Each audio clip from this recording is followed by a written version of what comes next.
Hello दोस्तों, कैसे हो आप सब। आपका टीचर सर्कल में फिर से एक बार स्वागत है। और आज हम अपना लेक्चर 2 स्टार्ट करने वाले हैं, जो कि है मैथमेटिकल टूल्स। और पिछले लेक्चर में हम कवर किए थे डिफरेंशियल कैलकुलस तक। आज उसके आगे देखेंगे जिसमें हम कवर करने वाले हैं इंटीग्रल कैलकुलस। तो चलिए देखते हैं।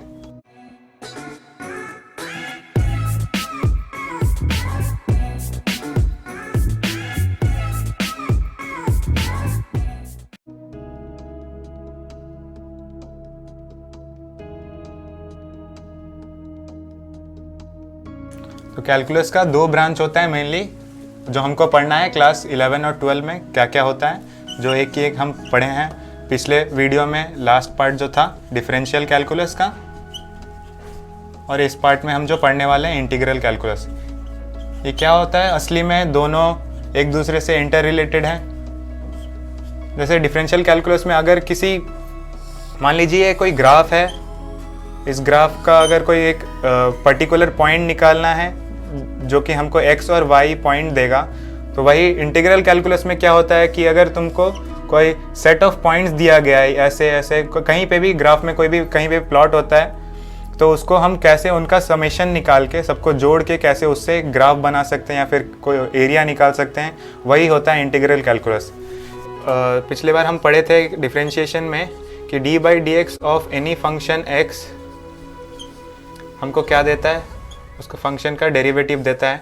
तो अगर इसी फंक्शन में हम क्या करेंगे, ये इंटीग्रेशन का एक ऑपरेटर होता है, ऐसे इस सिंबल से डिनोट करते हैं। और इसी में अगर f(x).dx जब हम इस पर, ये ऑपरेटर होता है dx स्मॉल ऑपरेटर, जब इस पर इंटीग्रेशन में लगाते हैं तो ये हमको क्या आउटपुट देगा, ये पूरा फंक्शन हमको वापस आउटपुट दे देगा जिस फंक्शन को हम जिस फंक्शन का हम डेरिवेटिव निकाले थे। इसका एक अच्छा एग्जांपल लेके समझते हैं। जैसे पिछले बार हम लास्ट में लिए थे कि cos x का एग्जांपल लिए थे या फिर sin x ट्रिग्नोमेट्री का एग्जांपल लिए थे। जैसे d/dx ऑफ sin x क्या दे रहा था हमको, cos x दे रहा था। तो इसका इसी का अगर हम इंटीग्रेशन करेंगे, जैसे cos x डॉट dx, तो हमको क्या sin x आता है। तो आप इस एग्जांपल से आप अच्छे से समझ पा रहे हो कि साइन इंटीग्रेशन और डिफरेंशिएशन में क्या आपस में रिलेशन है। बेसिकली आपको बताऊं अच्छे से, तो चलिए कि इसका अच्छा एग्जांपल लेते हैं। जैसे क्लास 10 तक आप क्या सीखे हैं कि distance is equals to speed into time होता है, जिसको हम अगर डिस्टेंस को आप x से डिनोट करते हैं और स्पीड को ले लीजिए। अगर कोई व्हीकल v स्पीड से चल रहा है, t टाइम पे चल रहा है, t टाइम पे चला है, तो उसको क्या लिखते हैं, x equals to v into T. अगर इसका हम कोई स्मॉल डिस्टेंस, अगर कोई मान लीजिए कोई गाड़ी है जो अलग अलग स्पीड पे चल रहा है, जिसका स्पीड वेरिएबल है, और वो अलग, जैसे दो सेकंड में वो 60 किलोमीटर पर सेकंड तक चला, और उसके बाद फिर 3 सेकंड तक वो 20 किलोमीटर पर सेकंड तक चला, बहुत ज़्यादा ट्रैफिक है। तो अगर वेरिएबल इतना वेरी कर रहा है स्पीड, तो फिर हम उसका एक एवरेज या फिर पर्टिकुलर टाइम पे उसका क्या स्पीड था वो सब निकालने के लिए हम क्या करते हैं, डिफरेंशिएशन का यूज़ करते हैं। तो वेलोसिटी को हम क्या एक और तरीके से लिखते हैं, dx/dt। ये आप इसके बाद वाले चैप्टर में सीखोगे असली में कैसे आता है। dx/dt को एक पर्टिकुलर जो वेरिएबल, इसको क्या बोलते हैं, वेरिएबल स्पीड बोलते हैं, वेरिएबल स्पीड बोलते हैं dx/dt को। चलिए कोई एक अच्छा एग्जांपल लेते हैं। जैसे मान लेते हैं वो कोई एक गाड़ी है जो इस फंक्शन के थ्रू पे चल रहा है, x equals to t³ plus 2t² plus 3t plus 4। कोई एक गाड़ी है जो इस फंक्शन की पे मोशन कर रहा है। तो अब हमसे पूछा गया है कि time is equals to 2 second के बाद इस फंक्शन का वेलोसिटी क्या होगा, उस 2 सेकेंड के बाद इसका वेलोसिटी क्या होगा, वो हमको फाइंड आउट करना है। तो हम इसको कैसे करेंगे, ये अगर फंक्शन है जो x इक्वल्स टू ए इसमें दिया गया है t के रेस्पेक्ट में, तो हम इसको डिफ्रेंशिएट कर देंगे। हमको क्या पता है कि dx/dt क्या होता है, वेलोसिटी के बराबर होता है। अभी हम आपको थोड़ी देर पहले बताएं। तो ये इसी पे पुट करेंगे और टाइम इक्वल्स टू 2 सेकेंड पे हम इसका वैल्यू देखेंगे क्या आता है। तो चलिए निकालते हैं। v इज इक्वल्स टू, इसको डिफ्रेंशिएट करेंगे d/dx ऑफ इस पूरे फंक्शन का t³ plus 2t² plus 3t plus 4। अब हम क्या सीखे हैं, अब इसको सबको अलग अलग कर लेते हैं, उससे ज़्यादा आसानी रहेगा। टी क्यूब, फिर D by D x of D by D T, sorry D by D T of T cube plus D by D T of 2t square plus D by D T of 3t। और हम क्या सीखे थे, D by, अगर यहाँ पे कोई function में वो वेरिएबल है ही नहीं जिसके रेस्पेक्ट में हम उसको डिफ्रेंशिएट कर रहे हैं, तो उसका क्या हो जाएगा, 0 हो जाएगा। यहाँ पे 3 है, यहाँ पे 3t n-1 n into T into n-1 वो वाला फार्मूला लगेगा, प्लस यहाँ पे 2 इंटू टी आया, यहाँ पे 2 है n-1 2 - 1 यहाँ पे इंटू फिर 2, प्लस यहाँ पे क्या होगा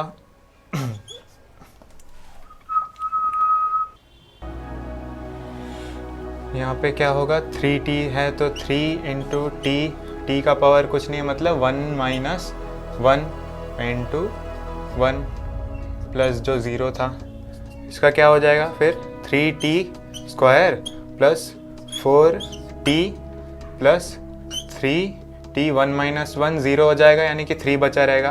तो हमारा फाइनल आउटपुट क्या आ रहा है, v = D x by D T, जिसको हम v भी बोलते हैं, उसका क्या आ रहा है रिजल्ट, ये 3t square plus 4t plus 3।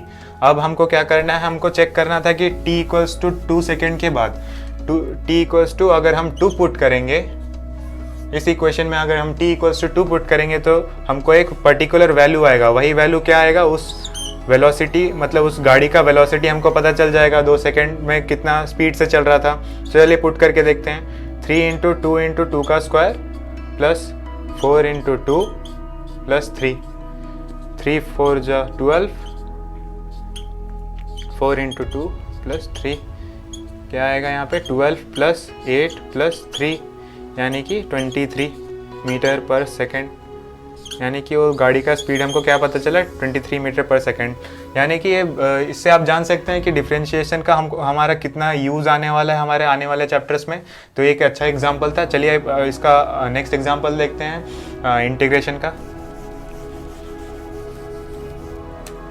Integration का एग्जांपल देखने से पहले हम उसके इंपॉर्टेंट टर्म्स देख लेते हैं कि उसके अच्छे अच्छे रिजल्ट्स क्या क्या होते हैं। जो जैसे हम डिफरेंशिएशन का जाने थे वैसे ही इसका देख लेते हैं कि जैसे इसमें क्या होता है, integration of x power n into D x, इसका आउटपुट क्या होता है। आप साइड बाय साइड ये देखते रहिए कि डिफरेंशिएशन में इसका वैल्यू क्या था और इसमें इसका कैसा वैल्यू आ रहा है। इससे आप अच्छे से रिलेट कर पाओगे।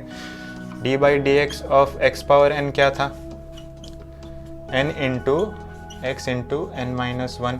यहाँ पे क्या हो जाता है, x पावर n का x power n+1 by n+1।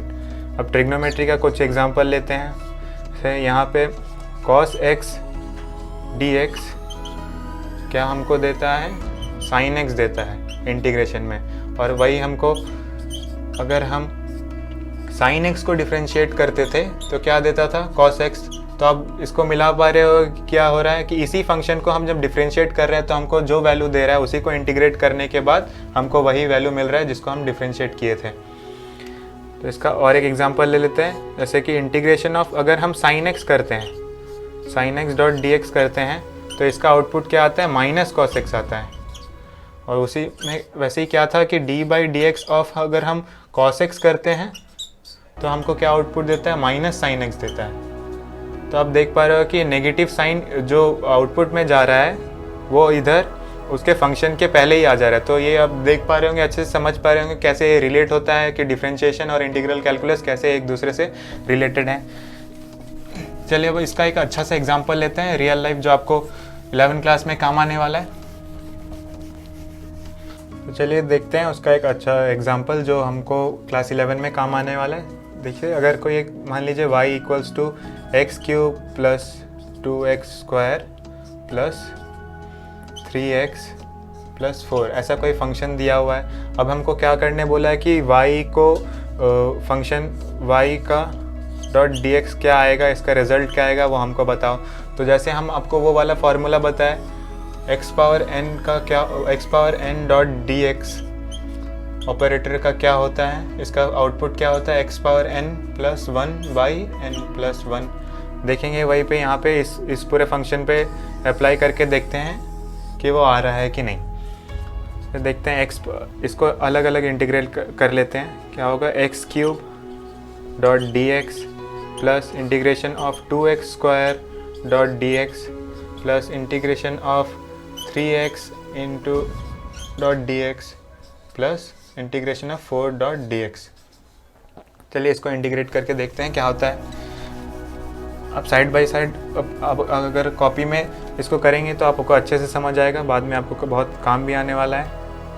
इसका क्या हो जाएगा, x पावर 3 है तो 3 plus 1 by 3 plus 1 plus integration of 2x to the power 2 क्योंकि कांस्टेंट है इसको हम इंटीग्रेशन ऑपरेटर के बाहर भी रख सकते हैं। तो 2 प्लस 1 प्लस इंटीग्रेशन ऑफ 3, अब 3 क्योंकि कांस्टेंट एक टर्म है तो इसको हम इंटीग्रेशन ऑपरेटर के बाहर लिख सकते हैं। 3 इंटू एक्स की पावर यहाँ पे कुछ नहीं है, मतलब 1 है, तो 1 प्लस 1 बाई 1 प्लस 1 प्लस अब यहाँ पे क्या है, integration of 4 dot d x है। 4 इंटू यहाँ पे डी एक्स का ऑपरेटर क्या होता है, इसको हम अगर dx को हम इंटीग्रेट करते हैं तो हमको क्या वैल्यू देता है, x देता है। ये वाला आप जान के रखिए, dx को अगर हम इंटीग्रेट करते हैं तो x देता है। वैसे ही हम अगर जैसे हम डिफरेंशिएशन में क्या सीखे थे, अगर x को डिफरेंशिएट करेंगे तो क्या देगा, dx देगा, छोटा एक उसका पर्टिकुलर वैल्यू देगा। तो उसी पर्टिकुलर वैल्यू को जब हम किसी पूरे सिस्टम पे अगर इंटीग्रेट करेंगे तो क्या देगा, x देगा। वैसे ही यहाँ 4 डॉट डी एक्स का क्या हो जाएगा, 4 को बाहर कांस्टेंट ले लेते हैं और इंटीग्रेशन करेंगे हम dx पे। इसके नेक्स्ट लाइन में लिखते हैं अच्छे से, तो क्या हो जाएगा यहाँ पे x पावर 4 बाई 4 प्लस यहाँ पे क्या हो जाएगा 2 इंटू एक्स क्यूब बाई यहाँ पे 3 प्लस यहाँ पे क्या होगा 3x स्क्वायर बाई 2 प्लस यहाँ पे 4 डॉट और इंटीग्रेशन ऑफ dx मतलब 4x। यही इसका फाइनल रिजल्ट है। ऐसे ही बहुत सारे इंटीग्रेशन का हम देख सकते हैं रिजल्ट, और इसके बहुत सारे इंपॉर्टेंट टर्म्स होते हैं जो जैसे इसका हम रिजल्ट दिखा रहे हैं। जैसे चलिए और अच्छे से बता देते हैं, उसके बाद आप स्क्रीन पे देख पाएंगे, उसको आप नोट करके अच्छे से रख सकते हैं। कुछ इंपॉर्टेंट रिजल्ट है वो क्या क्या है, जैसे 1/x का अगर हम इंटीग्रेशन करते हैं तो ये हमको क्या देता है, log x देता है। हम लोग डिफरेंशिएशन में क्या सीखे थे कि d/dx ऑफ log x क्या देता है हमको, 1/x देता है। तो इसी फंक्शन को हम जब dx ऑपरेटर के साथ इंटीग्रेट करते हैं तो हमको क्या यहाँ पे log x देता है। और भी है बहुत सारे इंपॉर्टेंट रिजल्ट जो आप या तो आप स्क्रीन पे देख लीजिए, स्क्रीन पे आपको दिख रहा होगा अच्छे से, वहाँ से आप अच्छा एक स्क्रीनशॉट लेके नोट कर लीजिए, आपको ये बहुत काम आने वाला है। अब हम नेक्स्ट टॉपिक की तरफ मूव करते हैं जो है डेफिनेट इंटीग्रेशन। डेफिनेट इंटीग्रेशन क्या होता है कि यही एक इंटीग्रेशन है। अगर हम इसके यहाँ पे दो वैल्यू डिफाइन कर दे, यहाँ पे a b, मतलब ये फंक्शन क्या जा रहा है, a से b तक ये वैल्यू ये मूव कर रहा है। जैसे जो हमारा वो रिजल्ट आया था y इक्वल्स टू वो जो फंक्शन था x क्यूब प्लस वो वाला जो फंक्शन था इसके पहले जो आप देखें, उसी में अगर हम यहाँ पे ये दो वैल्यू पुट करेंगे तो एक वो क्या उसको क्या बोलते हैं, डेफिनाइट इंटीग्रेशन बोलते हैं। चलिए उसको अच्छे से समझते हैं। तो डेफिनाइट इंटीग्रेशन क्या होता है कि अगर इसी इंटीग्रेशन ऑपरेटर के ऊपर अगर हम दो लिमिट लगा दें, यहाँ पे जैसे x का वैल्यू a पे जा रहा है और x का वैल्यू b पे जा रहा है। इसका मतलब क्या होता है कि अगर ये फंक्शन दिया हुआ x square dot d x, तो ये फंक्शन ये दोनों लिमिट के बीच में ही रहेगा। तो इसका आउटपुट कैसे हो जाएगा, ये जैसे इसका x स्क्वायर का क्या हो जाता है 2 प्लस 1 तो डेफिनेट इंटीग्रल में क्या होता है, हम पहले एक चीज़ आपको बताना भूल गए कि अगर सिर्फ इंटीग्रेशन रहता है ऐसा बिना अगर लिमिट के दिया हुआ रहेगा तो यहाँ पे एक ज़रूर एक कांस्टेंट सी आएगा। ये कांस्टेंट सी क्यों आता है, क्योंकि ये डिफिनाइट इंटीग्रेशन है, इसका कोई पर्टिकुलर वैल्यू नहीं है जो इस वैल्यू पे डिफाइंड है। तो इसी वैल्यू को अगर हम यहाँ पे डिफाइन कर देते हैं डिफिनाइट इंटीग्रेशन के थ्रू, x इक्वल्स टू a है और x इक्वल्स टू b, तो ये c क्या आएगा, c हट जाएगा और इसको हम इसी में हम फंक्शन पुट करें, इसी फंक्शन में हम पुट करेंगे x के दो limit, x equals to a और x इक्वल्स टू b। तो ये क्या हो जाएगा, x क्यूब बाई 3 और इसी में हम पुट करेंगे वो दो वैल्यू। ये इसको क्या बोलते हैं, लोअर लिमिट बोलते हैं और इसको क्या बोलते हैं, अपर लिमिट बोलते हैं। तो क्या करना है, बस इसको lower limit upper limit minus lower limit कर देने से हमको ये पर्टिकुलर वैल्यू मिल जाएगा। तो x की जगह पे हम ये a और b को पुट करेंगे, upper limit minus lower limit बता दे रहे हैं, अपर माइनस लोअर यहाँ पे करते हैं। x क्यूब की जगह पे क्या आएगा, पहले b क्यूब, सॉरी इंटीग्रेशन तो हो चुका है, b cube by 3 minus a cube by 3, यही इसका फाइनल रिजल्ट होगा। क्योंकि ये दो लिमिट लग चुके हैं तो ये इसके आगे, क्योंकि ये कोई कॉमन टर्म नहीं है, b क्यूब और a क्यूब दोनों अलग अलग हैं, तो यही इसका फाइनल रिजल्ट है। चलिए और अच्छे से एग्जांपल देखते हैं।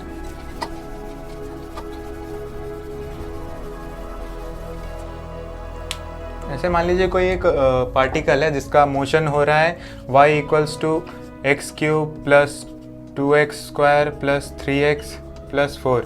ये कोई एक पार्टिकल है जो इस फंक्शन के थ्रू एक मोशन कर रहा है। तो हमको बोला गया है कि अब हमसे पूछा गया कि उस पार्टिकल का एग्जैक्ट वैल्यू बताओ जब वो x इक्वल्स टू 2 मीटर से x इक्वल्स टू 5 मीटर्स के बीच में वो पार्टिकल कितना वैल्यू ले रहा है उसका हमको बताना है। तो इसको क्या करेंगे, हमको सिंपली इसको इंटीग्रेट कर देंगे y डॉट डी एक्स करेंगे। क्या हमको दो लिमिट क्या बोल दिया है, ये छोटा वैल्यू है तो हम इसको लोअर लिमिट बोलेंगे और ये बड़ा वैल्यू है तो इसका अपर लिमिट। कहाँ से कहाँ तक, लोअर को नीचे लिखते हैं तो यहाँ पे x इक्वल्स टू 2 होगा और यहाँ पे x इक्वल्स टू 5 होगा। इसी फंक्शन को y को हम क्या करना है, इसमें इंटीग्रेट करना है और ये दो वैल्यू पुट करके निकालना है। तो चलिए निकालते हैं जल्दी से। x cube dot d x plus integration of 2x square dot d x plus integration of 3x dot d x plus integration of 4 dot d x. सभी में लिमिट लगा देंगे। यहाँ पे क्या था, 2 से 5 तक, 2 से 5 तक, 2 से 5 तक और यहाँ पे भी 2 से 5 तक। तो इसको आप नोट कर लीजिए, हम मिटाने वाले हैं जल्दी से। चलिए उसके बाद का क्या होगा, यहाँ पे x cube dot d x था 2 से 5 तक plus integration of 2x square dot d x 2 से 5 तक plus integration of 3x dot d x 2 से 5 तक plus integration of 4 dot d x 2 से 5 तक। तो इसका क्या हो जाएगा, x पावर 4 बाई 4। अब मैं एक स्टेप स्किप कर रहा हूँ, आप अपने नोट से उसको मिला लेना कि ये कैसे आया डायरेक्ट इससे। ये कहाँ से 2 से 5 तक जाएगा इसका लिमिट और इसका क्या हो जाएगा 2 बाहर कांस्टेंट ले सकते हैं। एक स्टेप मिस कर रहा हूँ, जैसे पिछले वाले जैसे ही सेम एग्जांपल है तो आप इसको अच्छे से रिलेट कर पाओगे वहाँ से देख के। एक्स स्क्वायर का क्या हो जाएगा, एक्स क्यूब बाई 3 और 2 से 5 तक प्लस इसका क्या रिजल्ट आएगा 3 बाहर और x का क्या होता है एक्स स्क्वायर बाई 2, कहाँ 2 से 5 तक लिमिट। और वही सेम एग्जांपल है तो ये 4 बाहर रहेगा और x dx का क्या हो जाएगा, x हो जाएगा कहाँ से कहाँ तक लिमिट 2 से 5 तक। तो इसका एक पर्टिकुलर वैल्यू आएगा जो हमको बताएगा उस पार्टिकल उस समय कितना दूर तक मोशन किया है इस दो डिस्टेंस के बीच में। तो इसमें चलिए वैल्यू पुट करते हैं। Upper limit minus lower limit 5 power 4 minus 2 power 4 by 4 plus 2 into यहाँ पे 5 का क्यूब बाई 3 माइनस 2 का क्यूब बाई 3 प्लस 3 इंटू यहाँ पे 2 का स्क्वायर 5 का स्क्वायर 3 इंटू 5 का स्क्वायर माइनस 5 का स्क्वायर बाई 2 माइनस 2 का स्क्वायर बाई 2 प्लस यहाँ पे 4 इंटू 5 माइनस 2। चलिए इसको सिंप्लीफाई करते हैं। क्या हो जाएगा 5 पावर 4 यानी कि 625 बाई 4 माइनस 2 पावर 4 यानी कि 16 बाई 4 ये एक वैल्यू प्लस 2 इंटू 5 का क्यूब यानी कि 125 बाई 3 माइनस 8 बाई 3 प्लस यहाँ पे 3 इंटू 5 का स्क्वायर बाई 2 यानी कि 25 by 2 minus 4 by 2 plus 4 into 5 minus 2 3। आप इसको अच्छे से एक सिंप्लीफाई कर देना, कोई एक पर्टिकुलर वैल्यू आएगा। तो मैं यहीं तक छोड़ रहा हूँ, आप इसका फर्दर कैलकुलेशन करके फाइनल रिजल्ट क्या होगा आप हमको कमेंट करके बताएं। चलिए देखते हैं कौन कौन ये वीडियो देखता है अच्छे से ध्यान से, वो पता भी चल जाएगा। चलिए इसका एक और लास्ट एग्जांपल लेते हैं, उसके बाद ये हमारा टॉपिक ख़त्म हो जाएगा और हम नया चैप्टर स्टार्ट करेंगे। लास्ट एग्जांपल देख लेते हैं, क्या है y equals to integration of y is equals to हमको दिया गया है सेक स्क्वायर x और हमको पूछा है कि integration of y dot d x limit x equals to 0 से x equals to pi by 6 तक क्या होगा, इसको फाइंड आउट करना है। चलिए निकालते हैं। Integration of sec square x dot d x limit x equals to 0 से x equals to pi by 6 तक। तो सेक स्क्वायर x का क्या होता है, अब थोड़ी देर पहले स्क्रीनशॉट अगर देख पाए होंगे तो उसमें क्या होता है, सेक स्क्वायर x का इंटीग्रेशन क्या होता है, tan x होता है। इसका इंटीग्रेशन क्या होता है, tan x होता है। इसका क्या हो जाएगा tan x और इसमें हम दो लिमिट को लगा देंगे, lower limit x equals to 0 और upper limit x equals to pi by 6। चलिए पुट करते हैं, tan का value pi by 6 minus tan का वैल्यू 0। ये दो tan के वैल्यू अगर आपको पता होंगे तो आपको आसानी से फाइनल रिजल्ट आ जाएगा। क्या होता है tan pi by 6 equals to 1 by root 3 और माइनस tan 0 ही होता है। इसका क्या होगा रिजल्ट 1 बाई रूट 3। तो इसी तरह डेफिनाइट इंटीग्रेशन का यूज़ करके हम बहुत अच्छे रिजल्ट निकाल पाते हैं जो हमारे फिज़िक्स में बहुत काम आता है।